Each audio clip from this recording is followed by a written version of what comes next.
If you're planning to come to Germany in 2025 on the new opportunity card visa, then wait a minute. This visa is not for everyone. And just because you're eligible to apply for one, doesn't mean you should. Here is the truth. Not everyone who comes here on an opportunity card finds a job. The success rate is around 70%.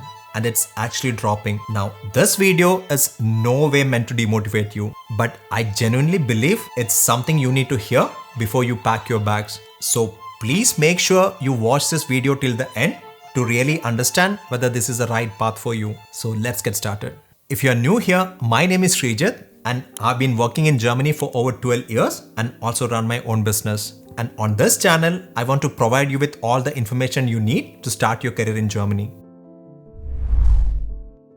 Living in a foreign country is always hard, but do you know what is even harder? Finding a job. It takes time, it takes effort, and most importantly, it takes serious dedication. And all this under high pressure. The pressure of finding a job, the pressure of watching your savings go down every month, the pressure of knowing that you have only got 1 year to make it all work. You should also be ready to face a lot of rejection. Not one or two. I'm talking about rejections almost every single day. But what really hurts is when you spend weeks into the interview process, make it to round 3 or 4, and then suddenly get the rejection email. Still, the very next morning, you have to pick yourself up and keep applying again and again. So, if you're someone who gets distracted by the charm of a new place, the nightlife, the cute cafes, and the cobblestone streets, then honestly, don't come. You will have plenty of time to enjoy all of that after you get a job. You have to be clear on why you are coming to Germany on this visa. Your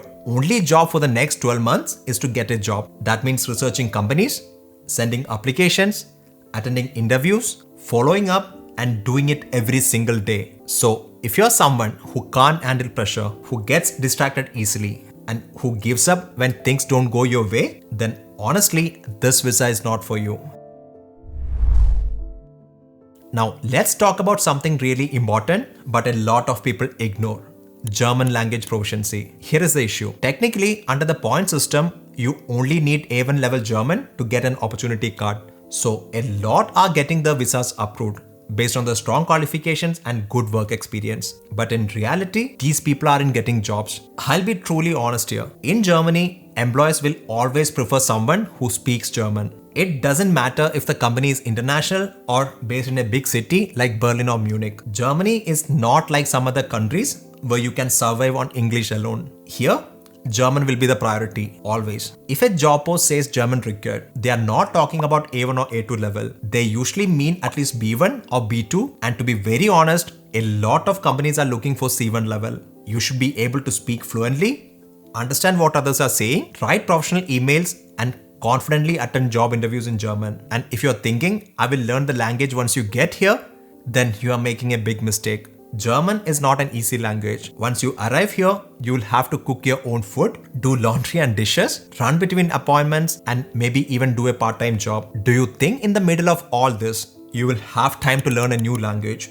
No chance. You only have 1 year to find a job. Use that valuable time to apply for jobs, network, prepare for interviews, and not sit in a classroom learning A, B, C, D. So if you are serious about moving to Germany and building a career here, do yourself a favor. Learn German. Get to at least B1 level before coming. Otherwise, you will struggle. Not just with finding a job, but with everything. You only have a very limited time to find a job. Technically, the opportunity card visa can be extended for up to 2 more years, but that doesn't apply to everyone. This is only the case if you manage to find a job during your 1 year stay and that job comes with extra requirements that take time to fulfill. For example, a regulated field like medicine, where you need to pass additional exams. But even then, this extension is not guaranteed. The final decision lies with the Federal Employment Agency. So for majority of the people, this visa will not be extended. You got 1 year and that's it. Now, let's talk about something most people don't want to hear. The German job market is in a really bad situation right now. I'm not saying this to scare you. This is just a reality. A lot of companies are cutting salaries, putting employees on reduced working hours, or straight up firing people. And if you're from the IT sector, things are especially rough. And I get it. You hear these reports about huge worker shortages in Germany from the media and the government. and you think this is the right time. Now, the German government is launching a range of measures to attract skilled workers from abroad in other news. It aims to combat the growing worker shortage in the country. Germany's labor market is undergoing significant reforms as it grapples with a chronic workforce shortage. Currently, 1.34 million jobs remain vacant, highlighting the need for skilled talent. Although it's technically true, the shortages are not everywhere and not in every field. Most of these so-called shortages are in very specific areas, also called as bottleneck professions. We are talking about nurses, construction workers, electricians, plumbers, and other similar jobs here. These jobs are always in demand, even in a recession, because no matter how bad the economy gets, people still need healthcare, transport, and basic infrastructure. So, if you're planning to come to Germany in 2025 and you are not in one of those high demand fields, then you really need to understand that the competition is intense and your chances of getting a job is not very high. And what makes everything even harder is the cost of living in Germany. Germany is expensive, especially if you're coming from a developing country. Your monthly expenses will easily be 3 to 4 times higher than what you're used to. Rent alone can take up half your monthly budget. And what makes it more difficult is that landlords normally prefer tenants with stable jobs. And if you don't have one, it becomes almost impossible to find an apartment. So you will often have to pay higher rent just to get some place to stay. Then add groceries, transport, health insurance, mobile bills, and other day-to-day expenses. I've made a detailed video on living costs in Germany, and I highly recommend you watch that to get the full picture. But in short, don't move to Germany without a solid financial plan. It's not just about getting here. It's about surviving here until you find a job. One of the attractive things about the opportunity card is that it officially allows you to work part-time for up to 20 hours per week while you are looking for a job. On paper, that sounds like a great way to support yourself while you are in Germany, but it's not always that simple. Most employers are not looking for someone to work exactly 20 hours. Let's say an employer is looking for someone to work 3 full shifts a week. That's 3 days into 8 hours means 24 hours. In that case, you don't make the cut. And on top of that, this opportunity card is a relatively new concept. Most employers don't fully understand the visa rules. So instead of dealing with the confusion of paperwork, they just avoid hiring people with the opportunity card for part-time work altogether.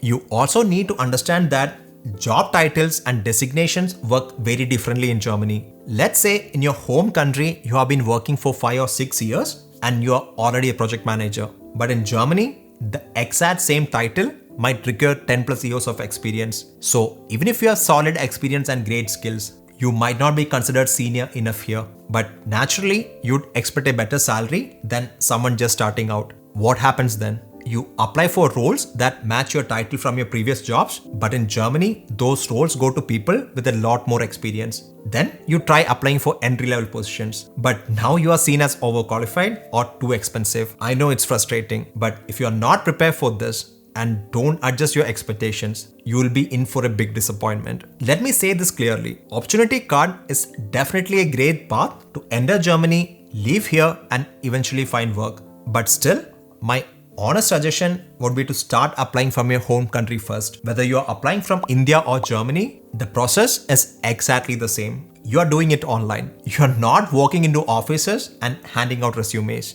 You don't need to physically be in Germany just to attend interviews. How can I be so sure? Because I did it that way. I learned German from India, applied for jobs in Germany through online job portals, attended interviews over Skype, and once I got the offer, I came here directly on a job visa. So keep your current job, keep that financial stability, and in parallel, start applying for jobs in Germany. Test the market and your skills. And once you start getting good responses and you have got a few interviews lined up or at least interest from companies, then apply for the opportunity card, not before. Because now you are coming with a plan. Else all you will end up doing is coming here, wasting time and burning through your money. I hope you got some value from this video. And if you want to see more related videos on building a successful career in Germany, then do subscribe to the channel. Until I see you with another video, have a wonderful rest of the day and auf Wiedersehen.